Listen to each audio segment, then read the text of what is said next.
Bonjour à toutes et à tous et bienvenue dans ce tutoriel, le 14e de la série Symfony 6, qui va nous permettre aujourd'hui de voir comment mettre en place une pagination sans avoir à utiliser de bundle. On pourrait utiliser KNP Paginator, mais donc j'ai fait le choix de le faire à la main. Donc on va regarder rapidement, donc on est sur le projet e-commerce Symfony 6 et on a, c'est ici, donc notre page d'accueil avec les différentes catégories, et quand je clique sur voir les produits, j'ai donc les produits qui sont là, il y en a 6, et on voudrait voir comment on pourrait les paginer. Donc je vais faire un exemple en paginant avec 4 par page, donc ça fera 2 pages. On fera également donc 2 par page pour voir comment ça va fonctionner. Si on fait 3 pages. Juste pour les exemples, bien sûr, après vous mettrez les valeurs qui vous intéressent. Donc pour commencer, dans notre projet, il va falloir qu'on fasse une requête, qu'on mette en place une requête qui va nous permettre d'accéder aux données qui nous intéressent. Donc pour ça, on va aller directement à l'intérieur du repository et on va aller dans le fichier Products Repository parce que cette requête va nous afficher des produits. Donc c'est bien les produits qu'on veut aller chercher, donc on va aller dans Products Repository. Alors vous avez quelques exemples de méthodes qui peuvent être utilisées. Donc moi ce que je vais faire ici, je vais créer une nouvelle méthode, donc public function. On va faire par exemple find products paginated, pour dire que ce sont nos produits qui sont paginés. Et donc ça retournera un tableau. Et pour l'instant, on va bien voir qu'il y aura un petit souci au niveau du return, parce qu'on n'en a pas encore pour l'instant. Il va falloir qu'on passe à cette méthode différentes informations. Une première information qui va être un entier, qui sera la page sur laquelle on se trouve, pour savoir quel produit il faudra qu'on aille chercher. On va ensuite récupérer sous forme de chaîne de caractères le slug de la catégorie.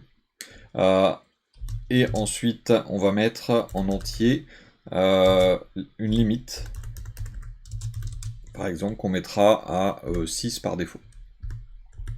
Donc ça veut dire que si on ne met pas limite, eh bien, il y aura 6 résultats qui seront envoyés.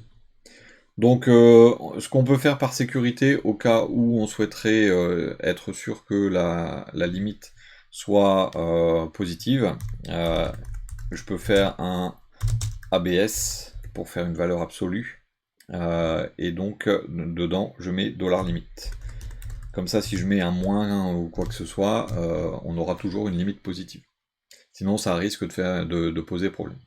Ensuite, ce qu'on va faire, c'est qu'on va mettre nos résultats dans un tableau, donc on va initialiser un tableau.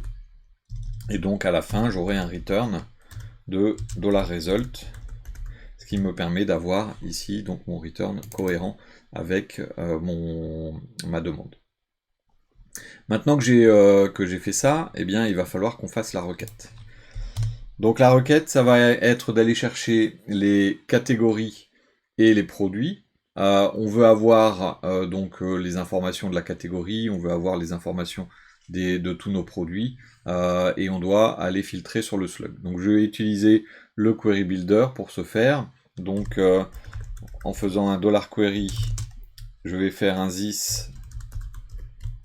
Je vais aller chercher l'entity manager et je vais faire un create query builder. Et donc derrière, je vais ajouter donc un select sur lequel je vais aller chercher les catégories et les produits. Ensuite, je vais mettre mon from, parce que le CEP pour lui ça veut rien dire de spécial. Donc je vais aller dans app, hop, entity, il est là, je cherche ma touche, products, et je l'appelle P. Ensuite, je vais lui dire de faire une jointure, parce qu'on veut aller chercher la catégorie aussi correspondante. Donc on va aller chercher dans le produit la propriété catégorie et on va l'appeler C. Et on va faire notre where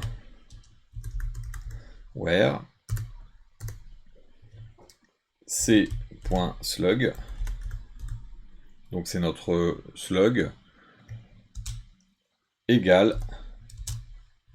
Alors je vais mettre les guillemets parce qu'il faut les guillemets dans le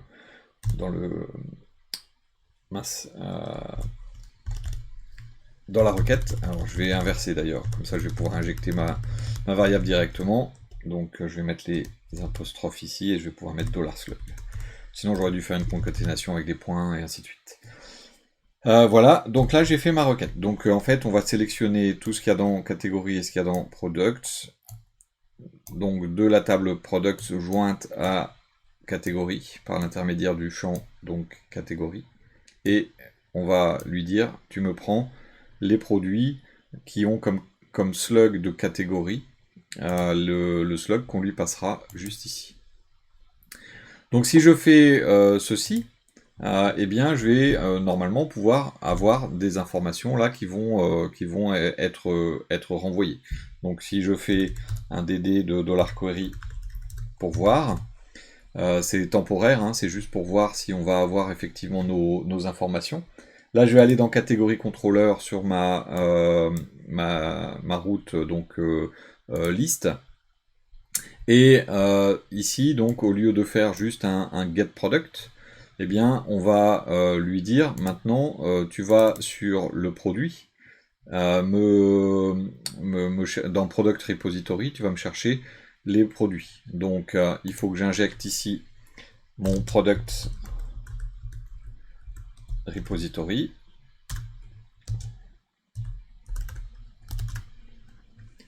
Et donc, à la place de catégorie, là, je vais mettre product repository. Et là, je vais pouvoir aller chercher mon... alors, c'est pas get, c'est find product paginated. Et là, donc, il va me demander de lui mettre différentes informations. Donc, par exemple, on veut la page 1. On va lui passer le slug, donc $catégorie flèche get slug. Comme ça, on lui passe le slug. Et par exemple, on va mettre une limite de 2. En faisant ça, si je retourne maintenant sur mon navigateur et que je lui dis que je veux ma liste de catégorie écran, voilà, donc je retrouve bien un query builder ici, donc j'ai bien les informations de ma requête.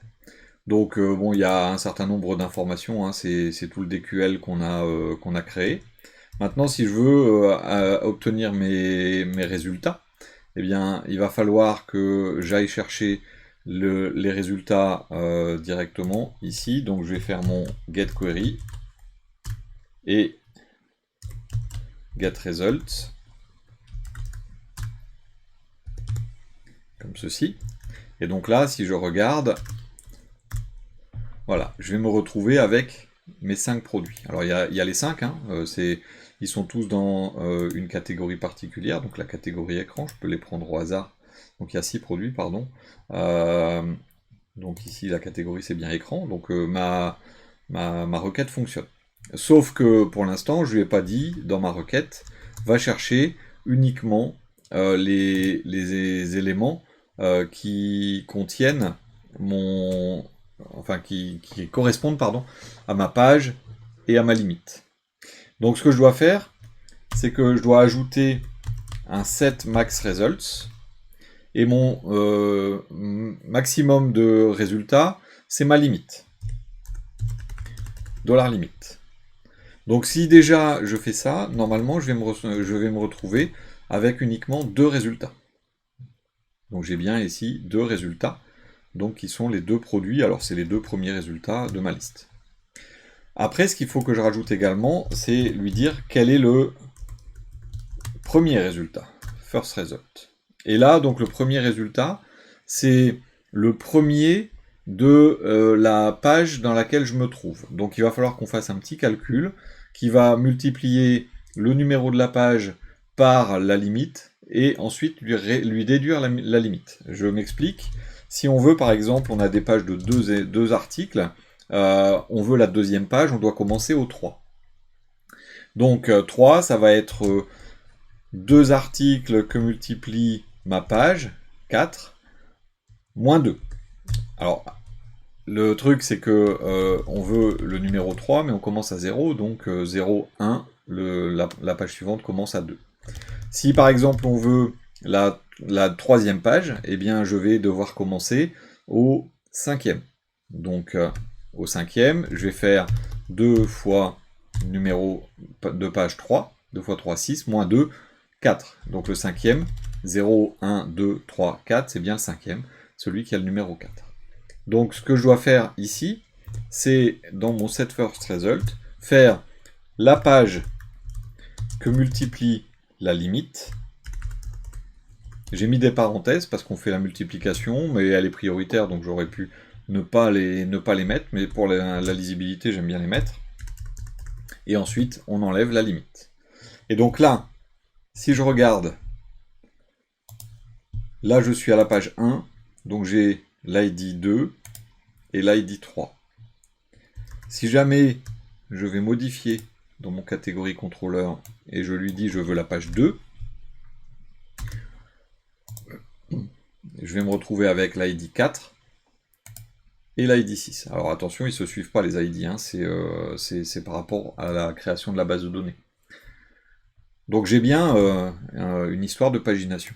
Et si je lui dis que je veux 3 éléments par page, eh bien, hop, j'ai bien 3 réponses, et ma première c'est l'ID 6, puis 8, puis 11. Donc j'ai effectivement, grâce à cette requête, ici, donc tout ça, j'ai récupéré donc les informations que je souhaitais mettre en place. Maintenant, comment est-ce qu'on pagine? Pour paginer, on va indiquer à Doctrine qu'on veut utiliser le paginator.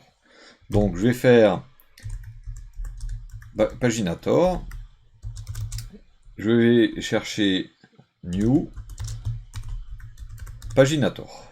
Paginator, donc c'est, attention, en mettant new paginator, il m'a rajouté un use qui est ici, donc c'est bien un outil Doctrine de pagination.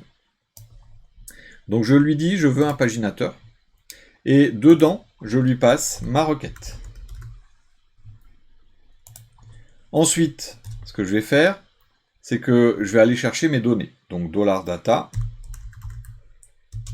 et je vais faire paginator get query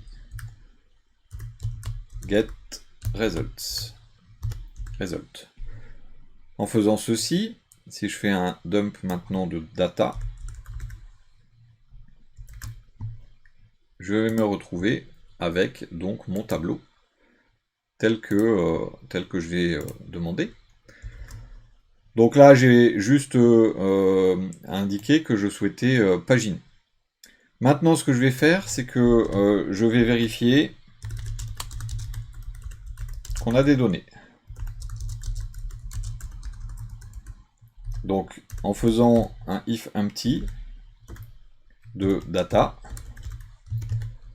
derrière, je vais lui dire return de $result, c'est-à-dire un tableau vide.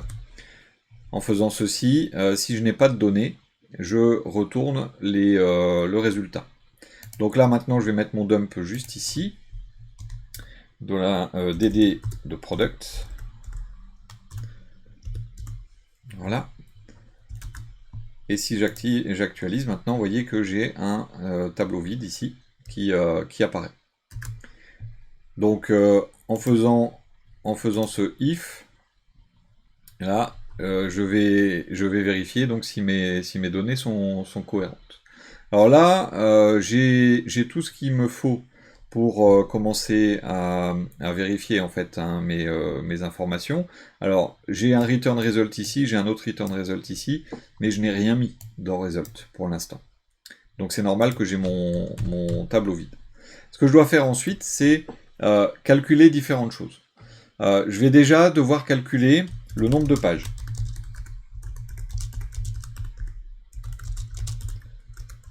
Le nombre de pages, c'est donc, je vais l'appeler page.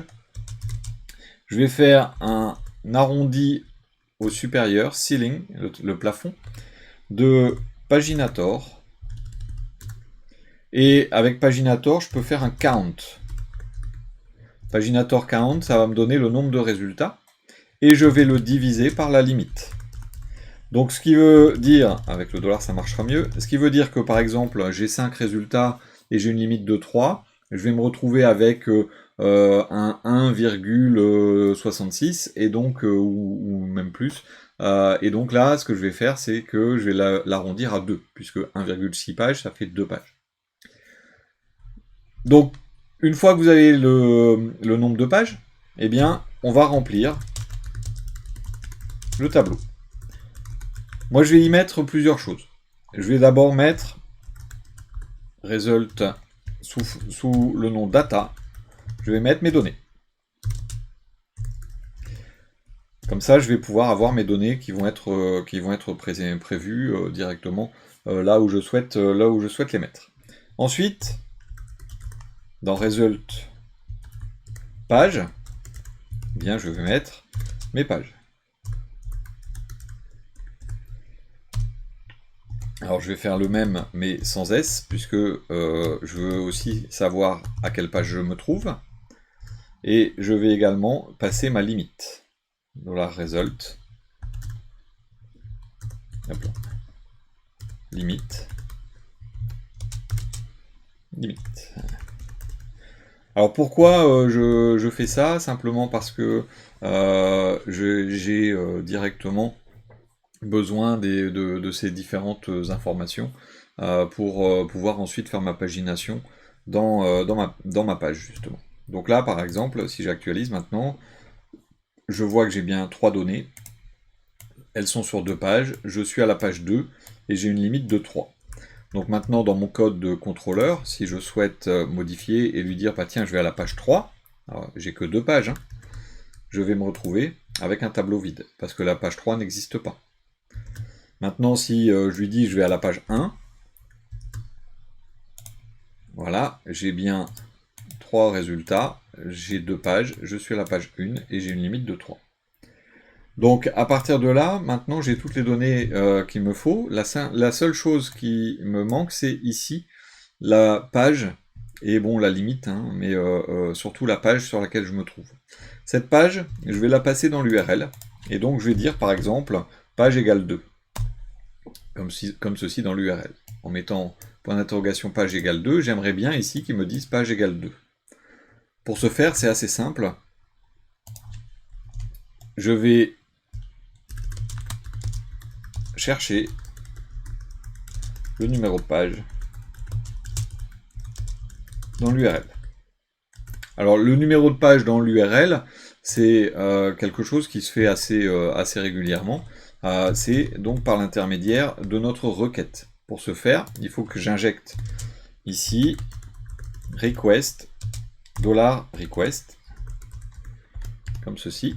Et donc là, il faut surtout pas oublier d'aller chercher donc request dans les composants, donc HTTP Foundation. Donc il faut le use qui est ici. Dans cette requête, eh bien, je vais aller chercher la page. Je vais faire donc dans request, le get, donc l'URL c'est query, et je vais lui dire d'aller chercher un entier, getInt, et je vais lui dire d'aller chercher page. Et si jamais il ne trouve pas page, on considère que c'est la page 1. Parce que c'est assez rare que dans les URL, on donne le numéro de la page quand c'est la 1. Et donc à partir de là, si je mets $page directement à l'intérieur de mon appel de Find Products Paginated, eh bien, je vais me retrouver directement ici avec, donc là j'ai bien page 2. On va aller vérifier qu'on a bien le numéro 6. Et donc si je mets page 1 ou rien du tout d'ailleurs, je suis bien page 1 et on a bien le numéro 2. Donc là j'ai les informations qui m'intéressent, donc pour pouvoir continuer sur ma page. Donc tout est fait pour la suite, ou quasiment. Donc là, ce que je vais faire, c'est que je vais enlever mon DD, et je vais me retrouver donc dans mon navigateur avec... Hop, ah, tiens, ah oui, forcément, il va falloir que je modifie maintenant mon tweet. Donc je vais me retrouver dans mon navigateur avec les différentes informations qui m'intéressent. Donc voilà, mais le problème c'est que pour l'instant j'ai renvoyé catégorie et product, mais product ça a un peu changé. Donc il va falloir maintenant que je modifie quelques petites choses. Donc là je vais aller maintenant dans mes twigs, dans catégorie liste, et c'est ici en fait que ça change. Dans la ligne du for, en fait je dois aller chercher product.data, puisque c'est là qu'il y a les données. Donc en ayant fait ceci, maintenant, si j'actualise ma page, je retrouve bien mes données. Si je lui ajoute page égale 2, j'ai bien 3 autres informations. Donc on a bien notre pagination. Maintenant, ce qu'il faut, c'est qu'on ait notre pagination qui s'affiche en dessous, par exemple. Donc là, on va faire un fichier partiel qui pourra servir pour toutes les autres pages éventuelles sur lesquelles on voudra mettre une pagination. Et donc ce que je vais faire, c'est que dans partials, je vais créer un nouveau fichier que je vais appeler underscore pagination.html.twig. Là, je vais commencer par vérifier si on a plus qu'une page. Donc je vais faire un if et je vais mettre page est supérieur à 1. Parce que ça sert à rien de paginer si on n'a qu'une seule page. Là, alors on va utiliser la syntaxe de Bootstrap, les classes de Bootstrap. Donc je vais faire une nav, ensuite je vais faire un UL avec la classe pagination. Ensuite à l'intérieur, eh bien, je vais devoir faire des LI avec des classes page item. Mais il va falloir que j'indique aussi des flèches. Des flèches pour dire je vais à la page précédente ou je vais à la page suivante. Donc au niveau de mon repository, j'ai donné data, j'ai donné page et j'ai donné limite. Ce que je vais faire, c'est que dans mon twig, après ma boucle qui affiche les produits, eh bien, je vais créer un certain nombre de variables qui vont me servir dans mon twig, dans mon partiel. Donc, je vais utiliser set et je vais lui passer plusieurs infos. La première, il faut que je sache sur quelle page je me trouve, parce que si on met de la pagination sur d'autres pages, il va falloir que on puisse pointer vers la bonne page. Donc, je vais l'appeler catégorie liste. Alors pourquoi catégorie liste? Simplement parce que dans mon contrôleur, j'ai bien ici catégorie underscore et ensuite la liste. Donc pour arriver là-dessus, c'est catégorie underscore liste. Donc c'est bien ma route. Ensuite, je vais mettre une autre option, c'est mon slug. Donc slug. Et je vais aller chercher donc catégorie.slug pour pouvoir refabriquer mes URL. Ensuite, je vais refaire une autre, c'est le nombre de pages. Products.page. Alors pourquoi je ne laisse pas juste products.page? Simplement parce que si je veux ensuite paginer d'autres choses, des catégories, des users, peu importe, ce ne sera pas products. Donc je vais utiliser un terme générique qui est page. Et donc c'est là où je vais mettre donc les informations. Ensuite je vais faire également une variable donc, qui s'appelle current page, la page en cours, et donc c'est products.page, sans S. Et également non, include, pardon, j'allais faire set, include, je vais aller chercher donc partials slash pagination .html.twig. Donc à partir de là, maintenant, je pense avoir tout ce qu'il me faut. On va voir, hein, mais si j'ai oublié des choses, on verra. Donc là, je vais commencer par faire ma flèche vers la gauche. Donc je vais faire un LI qui a la classe page item. Donc ça, ce sont les classes de Bootstrap, comme je le disais tout à l'heure. Et donc dans ce LI, je vais faire une balise A, et on va mettre un esperluette lt point virgule. C'est pour faire un lower than, et donc un crochet vers une flèche vers la gauche. Le href, il aura la classe nav link, c'est page link, pardon.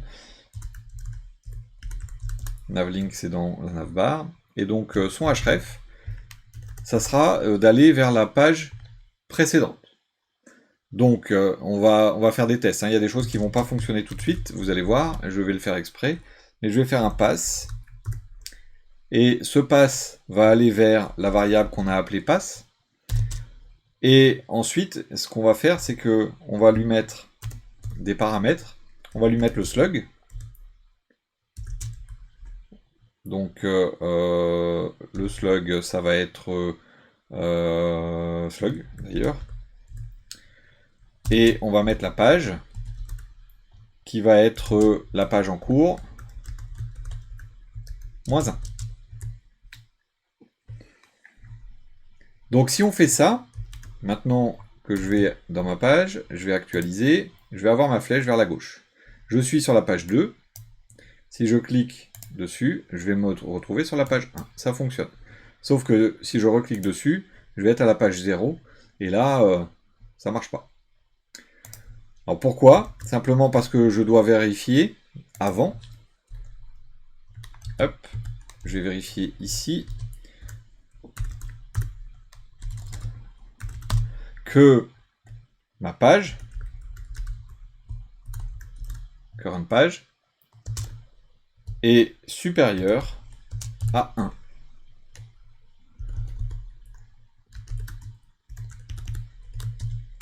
Hop, voilà.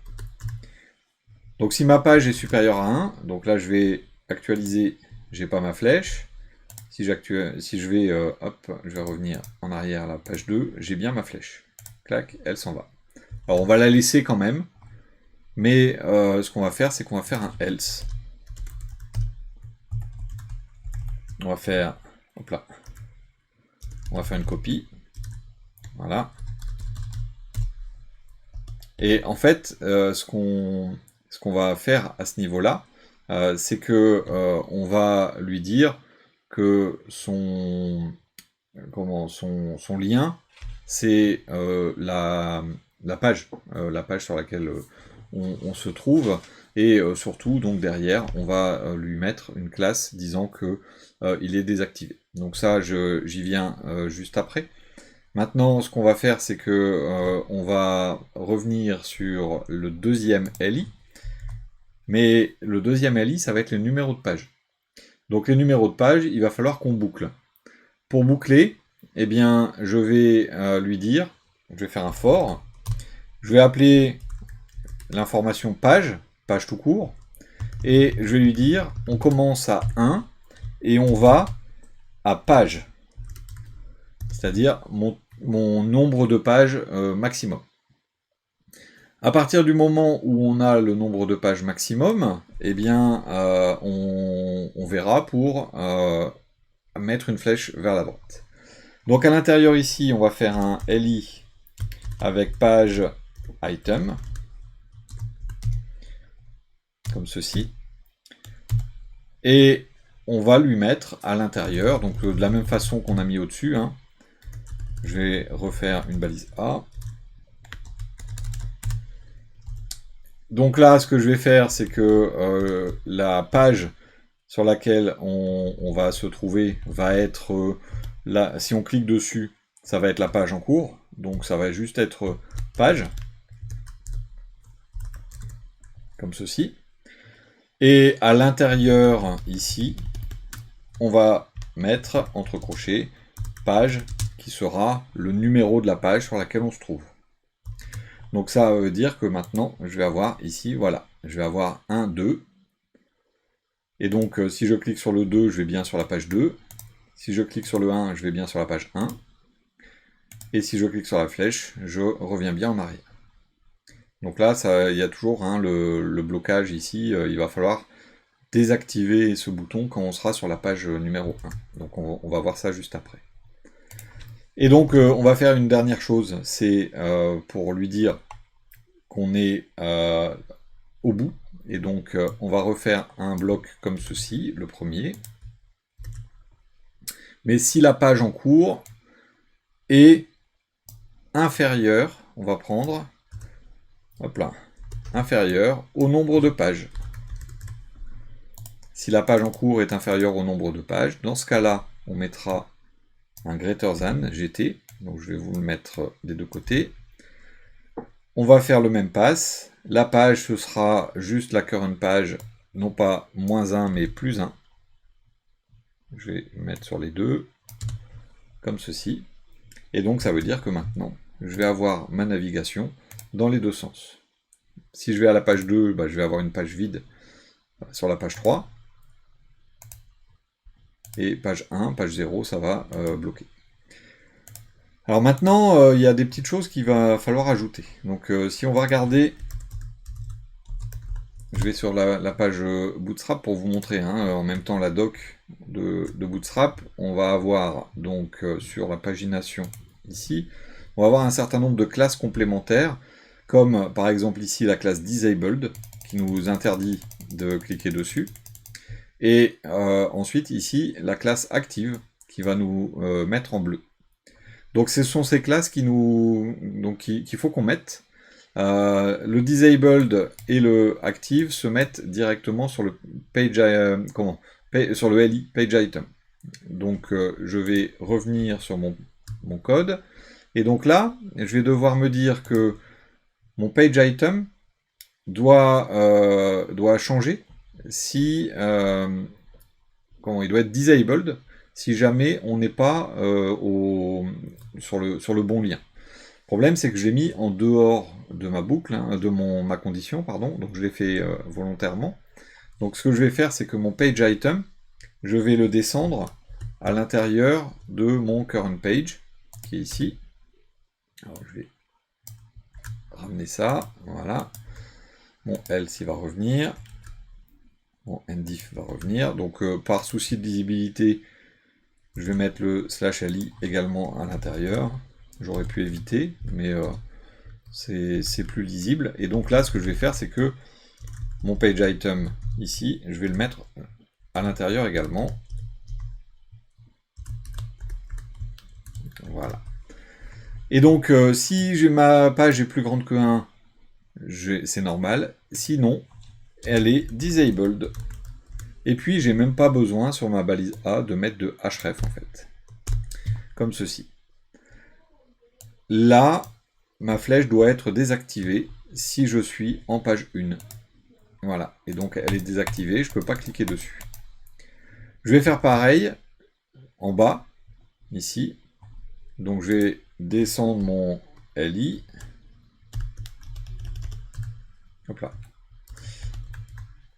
Comme ceci. Je vais mettre mon /li.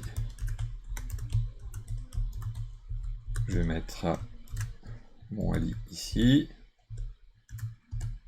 Et je vais remettre mon /li. Et donc, si notre page est inférieure au nombre de pages, dans ce cas-là, je crée mon lien. Sinon, c'est un lien désactivé et j'enlève le href comme ceci. Donc là, page 1, ma flèche existe. Si je clique dessus, elle existe toujours, mais elle est désactivée. Et de la même façon ici. Si je vais dans mon contrôleur et que je décide que là, finalement, j'en veux 2 par page, eh bien je mets 2. Je vais aller actualiser. Je me retrouve donc avec 3 pages. 1, 2, 3. Donc je me retrouve avec ma pagination qui fonctionne. Mais le problème, c'est que je ne sais pas trop sur quelle page je me trouve. Et donc là, ce qu'il va falloir que je fasse, c'est dans ma pagination également, lui dire à cet endroit-là, donc sur le page item, ici, je dois injecter un active si je suis sur la page en cours. Et donc, ce que je vais faire, c'est que je vais ajouter derrière hop, une condition. Je vais la faire en ternaire, parce que c'est assez adapté dans ce contexte. Donc là, je mets des parenthèses, mais je ne suis pas forcément obligé. Si ma page est égale à current page, alors j'écris active. Sinon, j'écris rien. C'est comme ça que ça se lit. Donc le point d'interrogation c'est le alors, le deux points c'est le sinon.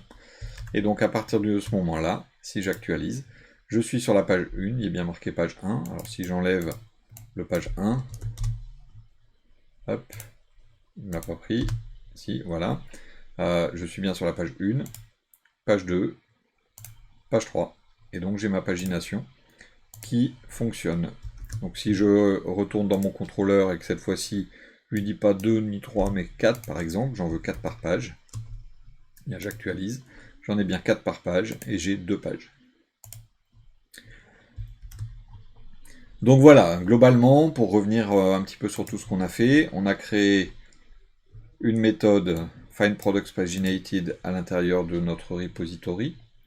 Cette méthode utilise le paginator de Doctrine. Ensuite, on récupère les résultats, on compte les résultats et on crée notre tableau. Puis derrière, on appelle les informations, donc on appelle la méthode, on lui passe les informations nécessaires.